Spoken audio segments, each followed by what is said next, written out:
Apuntadores, ¿qué tal? La noticia escueta, según el diario El Espectador de Bogotá, dice lo siguiente. La jueza 28 del conocimiento de Bogotá rechazó la petición de la Fiscalía de cerrar el expediente por fraude procesal y soborno en contra del expresidente Álvaro Uribe Vélez. Esa es la noticia. A partir de esa noticia se desencadenan pues todo tipo de lecturas e interpretaciones políticas y jurídicas. Es inevitable que no haya esa mezcla de justicia y política, política y justicia. ¿Por qué? Pues por los personajes involucrados. El acusado, el expresidente Álvaro Uribe, los acusadores, un senador de la República, Iván Cepeda Castro, y de lado y lado unos abogados con unos eh, palmarés y unas experiencias y unos logros grandísimos. Y por supuesto el interés que eso representa para los medios de comunicación y las redes sociales. Pero es difícil de entender el tema. Yo ayer pasé por ahí a mirar una audiencia que duró 12 horas. Yo todavía no entiendo para qué es tan largo, por qué tan complicado el lenguaje de los documentos que producen. Pero bueno, eso es cuestión de abogados y yo pues apenas soy periodista, así que no entenderé jamás esa cuestión. Pero lo que sí me parece oyendo las reacciones, mirando en las redes sociales, es que hay mucha confusión sobre el tema. No tenemos claro en realidad qué significa esa decisión. Por ejemplo, están dando por sentado que Uribe fue declarado culpable. No estoy muy seguro de que eso sea así. No sé si lo hayan declarado inocente, tampoco sé si eso sea así. No sé si la decisión de la juez quiere decir que ya Uribe debe ser acusado o si la fiscalía todavía tiene opción de decir que no o de presentar un recurso de apelación o no sé si se llame así, en fin. Y entre los comentarios que he escuchado, por ejemplo, de personas cercanas al expresidente, especialmente personas como Paloma Valencia, como eh, varias personas, no sé si cercanas, pero sí afines al expresidente, es que no se respetó el debido proceso y que tampoco se ha considerado el concepto de presunción de inocencia. Pero como digo, yo de eso no sé, yo no soy abogado, pero sé encontrar a las personas que sí saben. Y es difícil en este tema encontrar una persona que tenga neutralidad o independencia frente al tema, pero existe. Se llama Fabio Umar.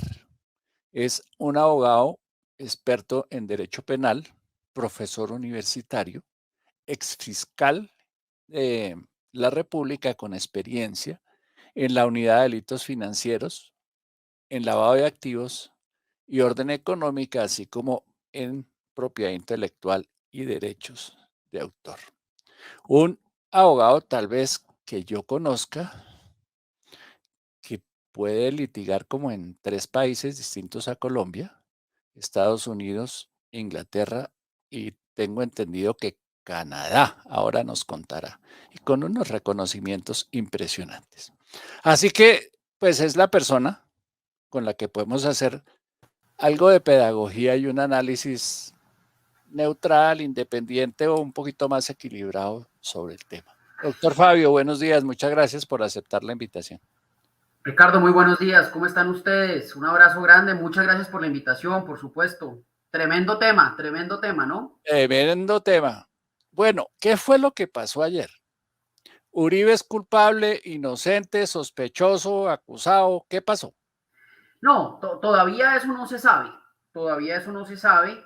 Eh, Hay que decirlo con todas sus letras. El ex senador y expresidente Álvaro Uribe hoy es inocente porque goza de la garantía básica, esencial y fundamental que tenemos todos los ciudadanos, y es que somos inocentes hasta tanto no hayamos sido vencidos en un juicio oral, público, contradictorio, con emisión de sentencia condenatoria de última instancia. Y eso no ha pasado hoy. El 28 de abril del 2022 no ha pasado. Como consecuencia de lo anterior, hay que señalar que Álvaro Uribe Vélez es inocente. Ahora bien, ¿qué pasó ayer? Y para explicar qué pasó ayer hay que decir qué pasó antes. Okay. Recordemos que la Corte Suprema de Justicia compulsa copias para que se investigue a Álvaro Uribe, por cuanto unas interceptaciones telefónicas dan cuenta que probablemente, posiblemente, Álvaro Uribe estaría incidiendo para conseguir falsos testigos por cuenta de unas conversaciones telefónicas, insisto, interceptadas entre él y su abogado. Paréntesis, a mi juicio, y esto no tiene ningún tinte político, esas interceptaciones son absolutamente ilegales por tratarse de conversaciones entre un ciudadano y su abogado. En ningún lugar del mundo eso puede pasar, pero pasó aquí en Colombia. Cierro el paréntesis. Se inicia la investigación por la Corte Suprema de Justicia, la sala de instrucción, que es la competente para investigar aforados, porque Uribe era aforado en ese momento, en tanto era senador de la República. Y la sala ordena la captura de Álvaro Uribe luego de escucharlo en diligencia de indagatoria. Y para aquel entonces adelanta lo que llamábamos en Ley 600, define la situación jurídica imponiéndole una medida de privación de la libertad, la que Uribe empezó a cumplir en su finca. Posteriormente Uribe renuncia al Senado, con lo cual sustrae el fuero de la Corte Suprema de Justicia y pasa a un fiscal común y corriente y a un juez común y corriente como el resto de los ciudadanos, ya no tiene fuero. En el interregno se presenta la siguiente discusión. Álvaro Uribe fue citado a indagatoria mediante el esquema de Ley 600, un esquema que ya no tiene vigencia salvo para los aforados, es decir, en este caso, senadores. Pero al pasar a la jurisdicción de los mortales, llamémosla de todos los ciudadanos, se utiliza el esquema de Ley 906 que no tiene indagatoria, sino que por el contrario tiene imputación. Entonces se presenta un problema interpretativo. La siguiente pregunta es la que nos hacíamos todos. Si fue citado a indagatoria, pero al renunciar a la Corte Suprema de Justicia, pasa a un fiscal y a un juez del común, ¿sigue estando vinculado mediante imputación la que nunca se hizo? Y ese problema lo resolvió la Corte Constitucional en una tutela que falló 5-4, en la que dijo, Uribe, como fue citado a indagatoria, quiere decir, fue vinculado formalmente al proceso penal, hagamos de cuenta que ya está vinculado mediante imputación de cargos. Esa es una gimnasia jurídica muy compleja de hacer. A mi juicio, equivocada, porque usted no puede equiparar peras con manzanas. Ni siquiera peras con manzanas. En este caso estábamos equiparando peras con tornillos. Pero bueno, eso dijo la Corte Constitucional. Entonces ya teníamos a un Uribe imputado que lo que seguía era presentar un escrito. ¿Escrito de qué? De acusación o de preclusión. De preclusión se presenta cuando la Fiscalía se percata que, habiendo sucedido una o varias causales, no desea continuar con la acusación. En los últimos meses lo que vimos fue al fiscal Gabriel Jaimes sustentar la preclusión, a los abogados de Uribe coadyuvar la preclusión, a los oponentes de Uribe que gozan de la calidad de víctima presunta en estos casos, oponerse a la preclusión, y ayer la jueza tomó la decisión de negar la preclusión. Es decir, la Fiscalía parecería que está dirigiéndose por el camino de tener que presentar una acusación. Surge la pregunta, ¿solo puede presentar acusación y nada más que acusación? No, no. Puede volver a intentar una preclusión. La ley prevé la posibilidad de que la Fiscalía presente una o más veces la preclusión por diferentes motivos, habiendo analizado lo que dijo la jueza ayer. Que políticamente no lo haga y decida decantarse por una acusación, bueno, esa es una consideración política que yo desconozco. Ahí vamos. O sea, la Fiscalía tiene chance de presentar otra vez la misma petición de ayer. Dos preguntas. Ante la misma juez, y segunda pregunta, ¿tiene que agregar pruebas nuevas para fortalecer sus argumentos, puede ser con otro juez y con las mismas argumentaciones. No, con las mismas argumentaciones no. Tiene Con las que mismas agregar argumentaciones cosas. no, porque una jueza de la República ya dijo que esas argumentaciones no servían. Ok. Entonces, le respondo, tiene que ser ante otro juez de la República, diferente.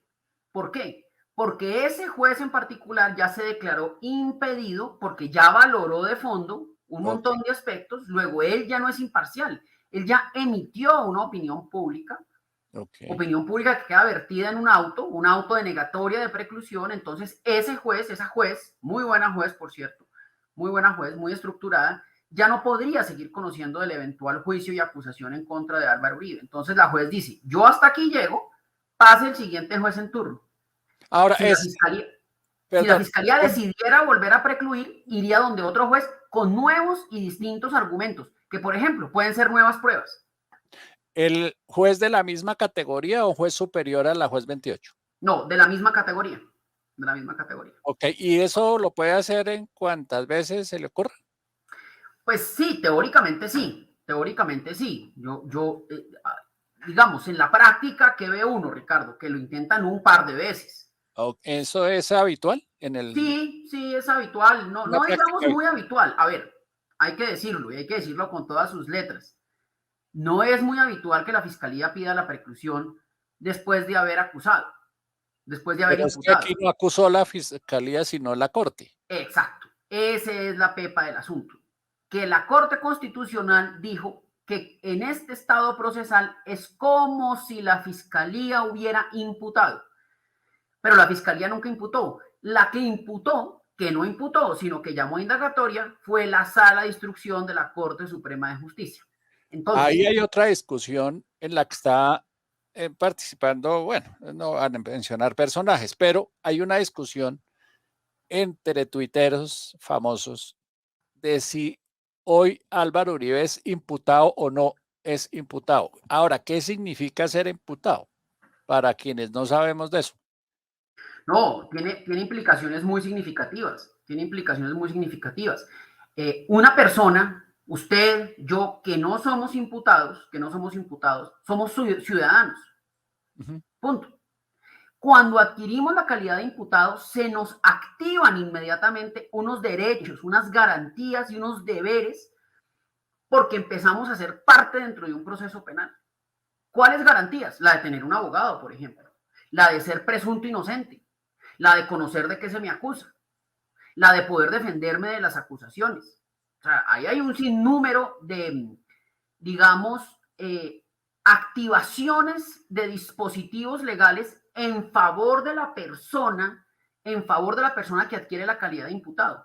Usted hoy no tiene esos derechos, simple y llanamente porque usted no es imputado, usted no es Claro. presunto inocente de nada, usted es un ciudadano. El día que lo imputen, automáticamente usted se convierte en presunto inocente. Quiere eso decir que solo podrá ser llamado culpable cuando quiera que haya emitido una sentencia condenatoria en su contra. Por ejemplo, usted no tiene ninguna necesidad de poner un abogado, Ricardo. ¿Para qué va a gastar plata en un abogado? Para nada. Ah, pero si usted es imputado, automáticamente tiene Tiene. derecho de tener un abogado y el Estado la obligación de darle uno si usted no tiene medios para proveerlo. Muy bien. Ahora, Usted, por ejemplo, hoy imputado. no conoce pruebas. Usted no se acerca a la fiscalía diciendo qué tienen en mi contra. Para Sí. nada. Si usted es imputado, la fiscalía está obligada a entregarle las pruebas que tiene en su contra. Y así hay una serie de derechos. Ok. ¿Imputado es igual a acusado? No, no. El estándar, digamos, el trasegar, por decirlo de alguna manera, de las audiencias es imputación, acusación, preparatoria y juicio oral. Uribe hoy está imputado, porque así lo dijo la Corte Constitucional al equiparar indagatoria con imputación, pero Uribe no está acusado. Es, si me permite la expresión, es como un vaso que usted va llenando. El primer nivel es la imputación, el segundo la acusación, el tercero la preparatoria, el cuarto y último juicio oral, y el vaso queda lleno una vez se ha emitido la sentencia condenatoria o absolutoria. Ok. Ahora bien, eh, ¿falló la fiscalía? Pues, mire, Ricardo, no es habitual una preclusión tan larga. Y con eso no estoy diciéndole nada distinto que todas las argumentaciones que nosotros vimos durante meses, son propias de alegatos de juicio oral. Con lo cual yo creo que la juez tomó la decisión correcta. Y es esto que ustedes me están diciendo le pertenece a una audiencia de juicio oral, no a una audiencia de preclusión. Ahora, si usted me pregunta, yo creo que la fiscalía sí falló. Si la fiscalía quería archivar, es decir, solicitar la preclusión de la investigación, tenía elementos mucho más sólidos y ayer lo dijo la juez. Dijo, usted no llamó a interrogatorio a este señor, usted le faltaron unos recaudos probatorios, en fin. Ahora, la fiscalía tiene elementos para seguir, por supuesto, tiene elementos. Y lo mismo tienen las víctimas. Ok. ¿Fallaron los abogados del expresidente? No, yo no creo. Yo no creo que hayan fallado los defensores, muy buenos, por cierto, grandes colegas, grandes amigos, por cierto, yo no creo que hayan fallado. Yo, honestamente, Ricardo, no la tenían fácil. No la tenían fácil. Ellos tenían a un ciudadano que ya había sido imputado sin haber sido imputado. Entonces, primer problema que usted tiene. Y es que usted ya fue imputado, pero nunca fue imputado. Ya usted plantea, hay dificultades significativas en la defensa. Segundo, usted tenía contrapartes muy buenas. Ahí está un ex fiscal general de la Nación, un ex vicefiscal que es un abogado muy conocedor de la materia. Tenía al doctor Reinaldo Villalba, que es un muy buen litigante. Entonces, pensar que es que aquí fallaron los doctores Lombana y Granados, me parece que uno no puede afirmar eso. Creo sí que este no es un caso fácil y creo también que oyendo todos los argumentos son argumentos propios de una discusión de juicio oral, pero no una discusión de audiencia de preclusión. No quiero ser muy técnico en lo que le voy a decir, Ricardo, pero y a quienes nos están viendo, por supuesto. La preclusión es una figura de aplicación sencilla. Cuando quiera que usted rápidamente le pueda demostrar al juez que su cliente o el ciudadano no cometió el delito o el hecho no existió o se actuó, por ejemplo, obrando en legítima defensa, en causal de exclusión de responsabilidad. Pero aquí hay un montón de valoraciones probatorias, hay un montón de valoraciones de personas que merecen ser valoradas. Ahí hay una cantidad de delincuentes condenados que han ofrecido su testimonio. Y esas valoraciones son propias de la audiencia de juicio oral, no de la audiencia de preclusión. Ese es el problema. Ahora, la esencia de la fiscalía es acusar o no acusar, ¿cierto? La esencia de la fiscalía es investigar las denuncias que se presentan y con base a unos criterios tomar la decisión de imputar, acusar o no hacerlo. ¿Y por qué tiene que preguntarle a un juez si está de acuerdo con que no acuse o acuse? ¿Por la decisión de la corte? No, porque O cuando sea, el quiera, fiscal del caso no puede decir aquí no hay nada, cierro la investigación y chao. sí, lo puede hacer en un momento anterior a la imputación por virtud Ah, de la diligencia de la orden de archivo. Si yo presento mañana una denuncia penal, por ejemplo, porque Pedro mató a Juan, entonces la fiscalía inicia la investigación de la muerte de Juan. Y cuando se pone a constatar, se da cuenta que Juan está vivo. Entonces exacto. la fiscalía dice yo archivo, porque aquí no hay nada. Yo archivo. Y ese es una orden que emite el fiscal, que tiene muy poco control jurisdiccional, muy poco control, un papel. Pero como aquí ya estaba imputado, la única posibilidad que tenía la fiscalía era pedir la preclusión o en su defecto acusar.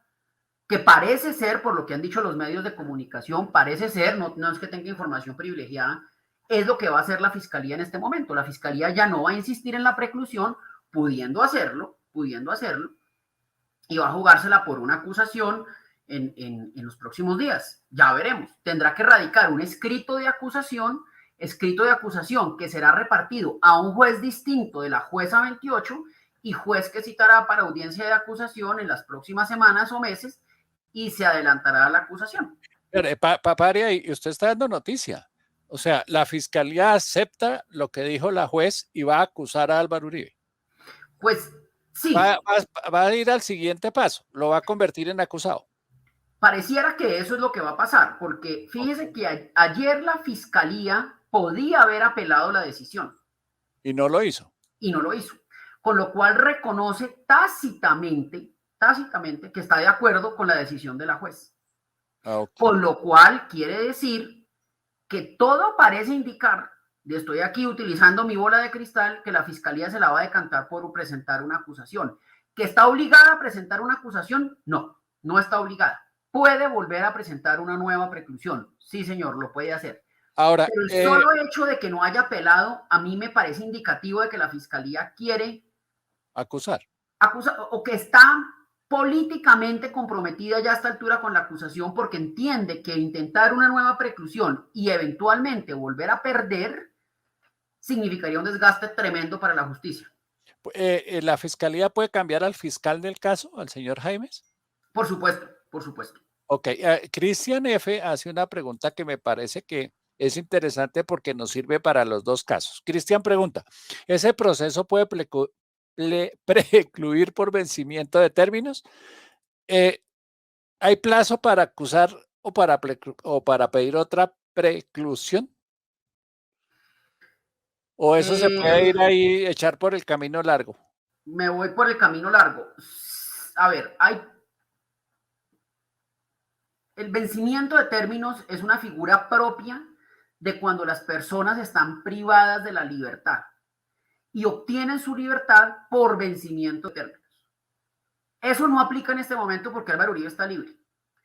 Lo que Cristian F. refiere es si puede haber una prescripción del proceso penal. Prescripción, que eso es distinto.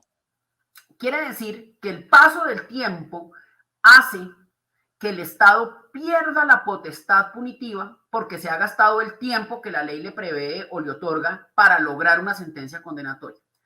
La pregunta, ¿es posible que eso pase en este proceso? Sí, es posible que eso pase en este proceso. ¿Y cuánto tiempo son los términos?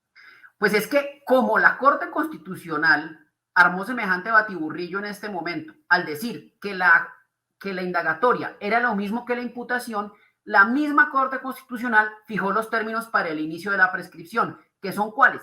Desde que Uribe fue llamado a indagatoria, habrán de contarse los términos de los delitos señalados para la prescripción de cada uno de ellos. El fraude procesal, si la memoria no me falla, pero lo revisamos, tiene una pena mínima de 6 años. Déjeme lo reviso para hablar técnicamente. Sí, Artículo 453. De pronto algún oyente nos puede ayudar a encontrar el de los testigos. Y entonces la fiscalía intentará correrle, excúseme la expresión, y lo propio intentará hacer el juez, pero no quiere decir que lo logren. Porque fíjese desde cuándo imputaron y el tiempo que ha pasado y todavía no hemos avanzado. Ajá. La pena máxima del fraude procesal, que es el delito por el cual también debe responder a Álvaro Uribe, tiene una pena de 6 a 12 años, lo cual quiere decir que el Estado, y cuando digo Estado digo Fiscalía, rama judicial, deben lograr emitir una sentencia condenatoria de segunda instancia antes de 6 años. Y ya se gastaron 3. ¿Cuándo fue llamado a indagatoria Uribe? Yo no me acuerdo. Yo no me acuerdo tampoco. Bueno, preguntémosle a Google. Démosle a Google. Y fíjese que hemos avanzado prácticamente 0 en el proceso, ¿no? Sí, pues sí, porque se la ha pasado ahí como dándole vueltas. Exacto. Agosto de 2019. 19, 20, 21, 22. Vamos para 3 años. Es decir, ya. Ahora, la pregunta del millón, Ricardo, es si acaecida de la prescripción, Álvaro Uribe renuncia a la misma. O sea, políticamente sería lo correcto. Políticamente sería lo correcto. Humanamente, no creo que lo haga. Pues sí, ya, esa es una decisión personal. Por supuesto. Ahora, hasta ahora se han respetado los términos y tal, porque, y aquí ya empezamos a meternos un poquito en el tema político. ¿Es coincidencia que la decisión se tome un mes antes de las elecciones? ¿Eso corresponde con un proceso normal de estas características en el mundo penal? ¿Estamos bien? O sea, no se puede inferir que la juez el fiscal o los abogados o todos los tres calcularon para que el fallo, la decisión, eso no es un fallo, Es saliera un en este auto. momento? Yo, pues, quisiera creer que no. No tengo elementos de juicio para pensar que efectivamente la jueza del caso tomó esta decisión valiéndose de la coyuntura. Creo que los hechos se han ido desarrollando de una manera en que necesariamente la jueza tenía que tomar la decisión por estos días. Esperar hasta después de la segunda vuelta, pues hubiera sido aplazar una decisión casi 2 meses. Eh, yo no creo, quiero creer que no, quiero creer que los jueces siguen siendo aquellos señores que tienen una venda en sus ojos y que son apolíticos, más Ok. allá de sus convicciones, pues íntimas, por supuesto, por supuesto. Pero si usted mira el proceso, naturalmente se ha ido desarrollando en los tiempos de la justicia, que son tiempos muy lentos en todos los lugares del mundo. O sea, en Eso le, Colombia son especialmente lentos. eso le iba a preguntar, en su experiencia con otros casos parecidos, en esos delitos, ¿es normal lo que está pasando? Sí, perfectamente normal, perfectamente normal.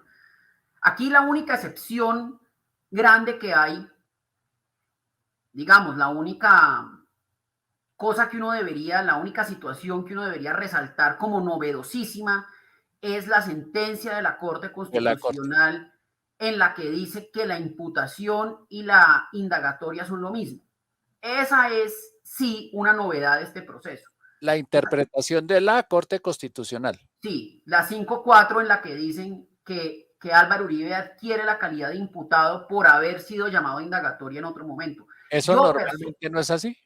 yo creo que no es así. Yo respetuosísimamente por la Corte, pues por supuesto, tengo ahí a grandes amigos en la Constitucional, a profesores, a gente que admiro muchísimo. Creo que se equivocaron de cabo a rabo con esa decisión. Muy respetuosamente lo digo y lo voy a decir más claro. En la Corte Constitucional no hay penalistas en este momento. Los Ah, bueno, magistrados que están eso ahí, podría explicar la situación. los magistrados que están ahí no dominan de manera técnica, con todo el respeto, porque son grandes juristas, no manejan el pormenor del derecho penal y entonces equipararon cosas que no se deben y no se pueden equiparar, pero que sobre todo, habiéndolas equiparado generaron eh, un ovillo absolutamente imposible de desmadejar, porque nos dejaron con unos problemas muy significativos. Entre otras cosas, esa decisión de la Corte Constitucional desatiende una teoría de hace unos 8 años de la Corte Suprema de Justicia, quizás el desarrollo más importante de la jurisprudencia en los últimos 30 años en Colombia, en torno a los hechos jurídicamente relevantes. Que no voy a entrar en ello porque es complejo, Vale. pero esa decisión de la Corte Constitucional va en contravía de una jurisprudencia muy decantada de la Corte Suprema de Justicia de la Sala Penal. Bueno, demos por hecho y por cierto entonces que ya hay una decisión de la Fiscalía y la Fiscalía va a acusar a Álvaro Uribe. Sí. Ese juez es quien decide si es culpable o no. Vienen otras audiencias nuevas, hay que volver a discutir el tema. ¿Ante quién? ¿En cuánto tiempo? ¿Qué sigue, mejor dicho? En palabras A ver, sencillas. lo que sigue bajo el supuesto que la Fiscalía se decante por una acusación es el fiscal del caso, el nuevo fiscal que designen para eso, o este fiscal, ¿Puede ser el por, mismo? puede ser el mismo, por supuesto, puede ser el mismo. Pero no se va a entender bien que el fiscal que está diciendo que no tiene pruebas para condenarlo, ahora resulta que sí tiene pruebas para condenarlo. Sí, exacto. Pero podría ser el mismo. Pero entiendo que el fiscal general va a designar un nuevo fiscal. Ese nuevo fiscal va a radicar un escrito. A Ajá. ver si por aquí tengo algún escrito. No tengo Un aquí a la mano un memorial escrito. llamaban en otras épocas. ¿Cómo? Un memorial decían en una En época. otras épocas. Va a radicar un escrito que se llama escrito de acusación. Ok. Y se acerca al Centro de Servicios Judiciales de Palo Quemado y en una ventanilla que dice escritos de acusación lo radica. El computador del sistema asigna ese escrito de acusación a cualquier juez del circuito de Bogotá, menos a la jueza 28. Ok. Menos a la jueza 28. asignado al juez X, ese juez citará a audiencia de acusación a los sujetos procesales, entiéndase, fiscalía, defensa, víctimas y el señor Álvaro Uribe y por supuesto el representante del Estado que es el La Ministerio Procuraduría. Público, el procurador del caso. Se cita a esa audiencia y allí se empieza a verbalizar el escrito de acusación, es decir, se lee el escrito de acusación. Otra vez el show de ayer. Un show largo, porque este será un escrito de acusación de cientos de páginas,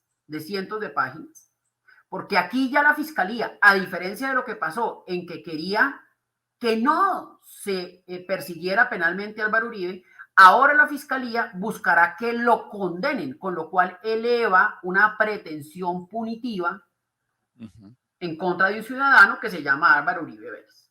Okay. Entonces la fiscalía tiene que leer sus pruebas y tiene que entregarle al juez del caso unos elementos de convicción y a las partes unos elementos de convicción que llamamos elementos materiales probatorios, que son las pruebas que pretende hacer valer más adelante en un juicio.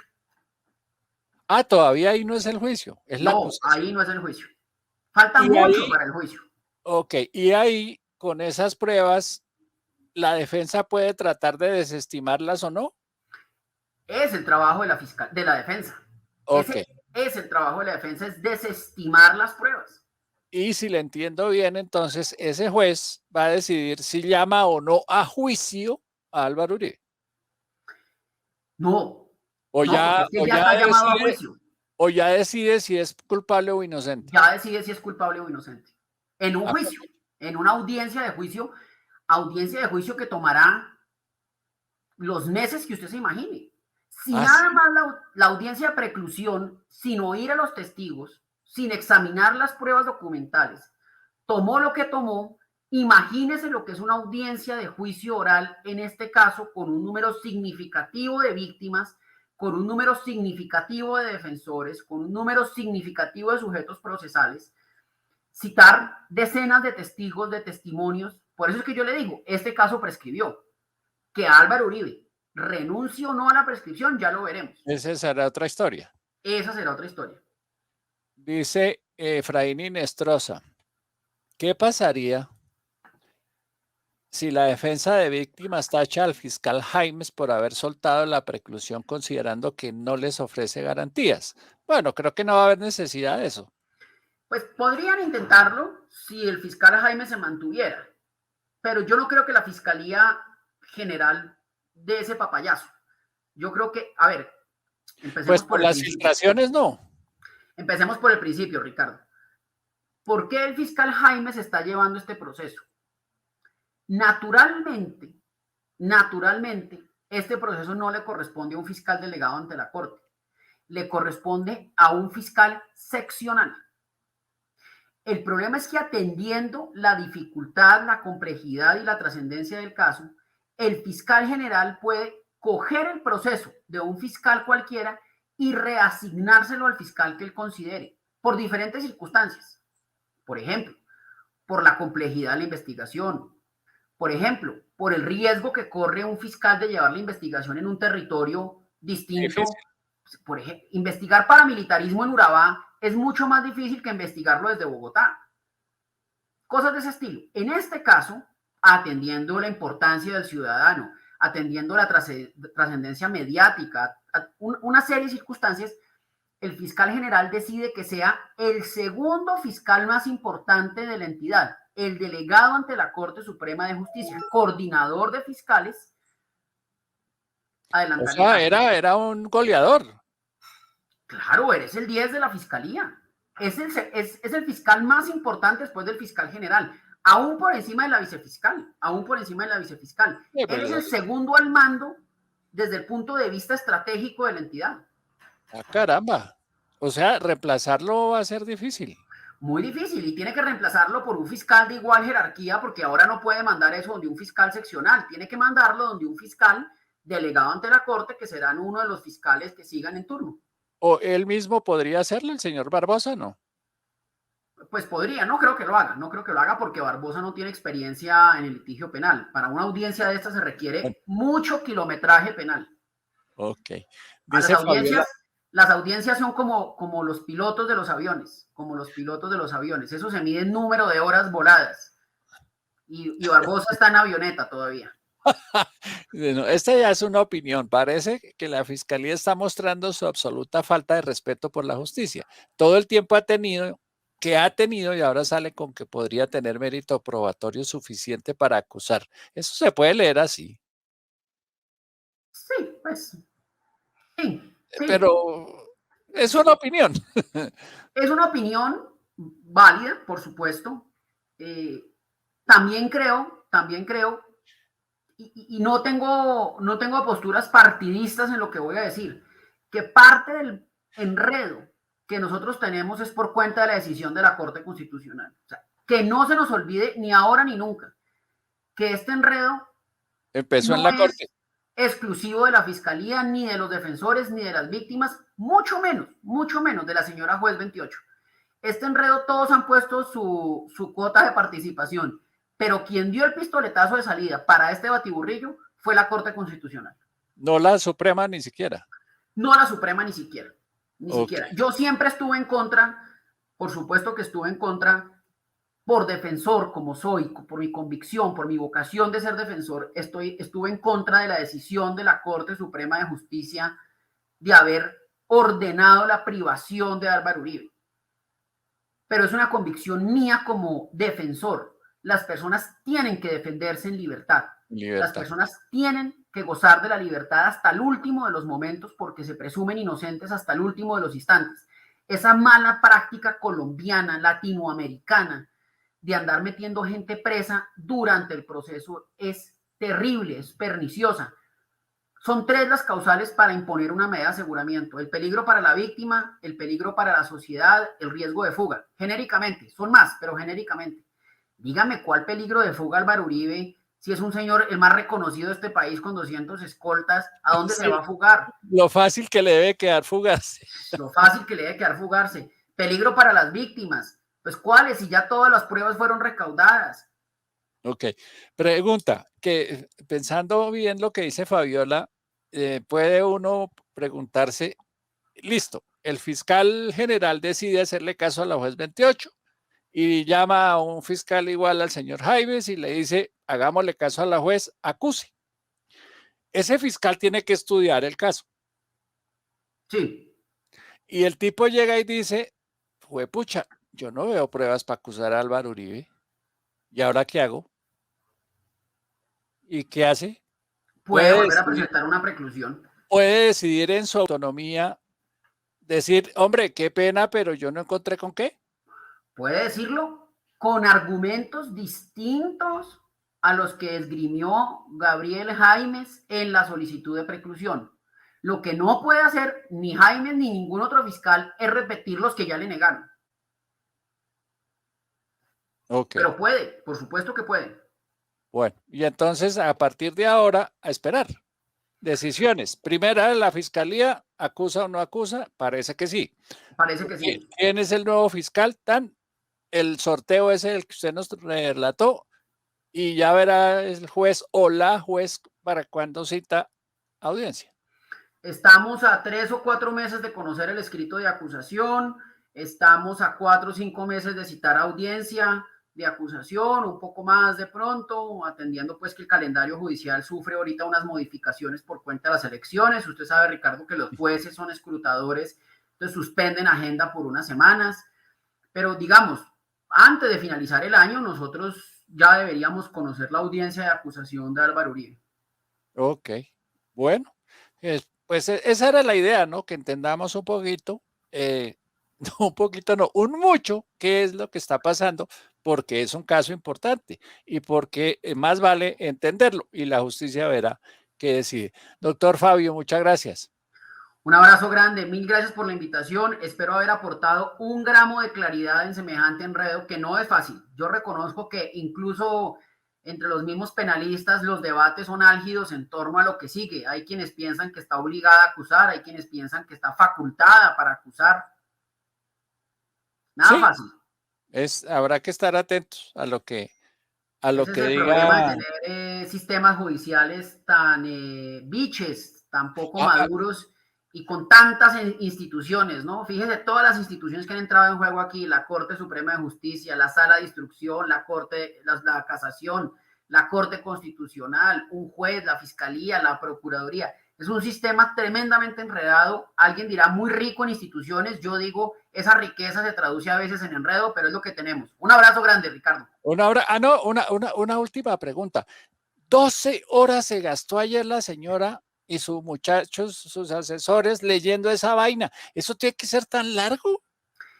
Esa es una crítica que históricamente se le ha hecho a la justicia colombiana. Le voy a poner ejemplos, pues, para que usted ponga en contexto lo que está diciendo. La acusación en contra del Chapo Guzmán, el mayor narcotraficante en la historia reciente de los Estados Unidos, tiene menos de 30 hojas. La acusación en contra del Chapo Guzmán. Y está condenado a cadena perpetua. ¿Eso se lee en una hora? O menos. ¿Y hay que leerlo? La famosa sentencia de la Corte Suprema de Justicia norteamericana en el caso Bush versus Gore, cuando hubo el famoso conteo de votos en la Florida, que no se sabía quién era el presidente, tiene menos de 25 o 30 hojas. Aquí en Colombia no hay ninguna sentencia que tenga menos de 30 hojas. Ninguna. Todas son de 100, 150. Y no hablemos las de la Corte Constitucional, que a veces superan las 300. Esos son sistemas jurídicos muy pesados y generan mucho ruido, porque cuando usted escribe largo, en los años, con el paso del tiempo, cualquiera encuentra cualquier cosa dicha ahí que le sirve para sus argumentos. Eso le iba a decir yo. En mis consultorías de comunicación, yo le digo a mis clientes, a mis consultores, a mis consultados, ¿cómo sería? Bueno, les digo, no hablen tanto porque entre más hablen, más errores cometen, más posibilidades de equivocarse. ¿Eso no rige para ustedes? Claro, pues por supuesto, no es lo mismo dar una rueda de prensa de 3 minutos que de 6 horas. Pues lo mismo, es lo mismo. Cuando usted coge una sentencia en Colombia de cualquier corte y usted encuentra sentencias que debían ser proferidas por 9 magistrados y resulta que son 5 magistrados diciendo una cosa, 3 magistrados aclaran el voto y un magistrado salva el voto, usted entienda eso, sobre todo con el paso del tiempo, porque es que las sentencias quedan, las personas se van, pero las sentencias quedan. Ese es un problema que tiene el sistema jurídico colombiano. Ante su pregunta, ¿había que leerlo? Sí, hay que leerlo. Okay. ¿Tocaba gastarse 12 horas? Yo creo que no. Ahora, también entiendo a la juez y me pongo de su lado. Esta juez iba a estar sometida al máximo escrutinio, pues por lo tanto su decisión tenía que ser lo más sólida posible, tenía que estar apuntalada en cada esquina de la manera más dura y perfecta. Y esa es la razón por la cual. Pero Colombia tiene ese problema. Es decir, la multiplicidad de instituciones que entran a jugar en un proceso penal, sumado a la longitud de las sentencias, de los autos, de los fallos, de las decisiones, hace que sea imposible tener claridad y certeza en un sistema judicial. Me voy a echar una cuña cortica. Acabo de escribir un artículo para Ámbito Jurídico, un artículo muy breve. Ámbito Jurídico es el periódico que usamos los abogados, en el que digo, mire, a esto hay que ponerle orden, porque si no nos vamos a enloquecer. Tenemos sentencias de justicia y paz, hay no sé cuántas cortes, está la JEP. Entonces, hay un momento en el que el intérprete, el abogado, el juez, el procurador, el fiscal, el ciudadano, realmente no es capaz de entender qué es lo que está pasando. ¿Qué es lo que pasó? Claro. Sí. Me está haciendo Cristian F. otra pregunta. ¿El procurador también lo cambian? No. Lo podrían cambiar. O sea, pero, la procuradora general tiene la facultad de cambiar al procurador. Es que Cristian, el fiscal tampoco. Eso es, aquí estamos es porque la filtración dice que lo van a cambiar, no porque sea obligación cambiarlo. No, no es obligatorio cambiarlo, no es obligatorio, no. Pues podrían cambiarlo y es probable que al fiscal lo cambien, es muy probable, por supuesto. Por una razón, es que ya no hay cómo sostener a Jaimes en este caso, después de que se gastó no sé cuántos días diciendo que no había pruebas. Claro. ¿Con qué cara él mismo va a decir, ahora sí las hay? Ahora sí aparecieron las pruebas. Es un tema estético. Sí, es simplemente ser coherente. Es ser coherente. Él no pudo demostrar, pues venga otro a ver, a hacer lo contrario, o a hacer lo mismo de Jaimes, pero con otros argumentos. Exactamente. Usted lo ha dicho Listo. mejor que yo. Vale. Ahora sí, doctor Fabio, chao. Muchas Un gracias. abrazo para todos. Buenas Qué tardes. gran Buen día. gusto. Listo. Muchas gracias al doctor Fabio Umar. Esa era la idea, tratar de entender qué pasó, por qué pasó y qué sigue. Eso era toda la intención de esta entrevista. El episodio de noticias lo voy a hacer un poquito más tarde, por hacia el mediodía. Por ahora, que tengan un buen día. Chao, chao.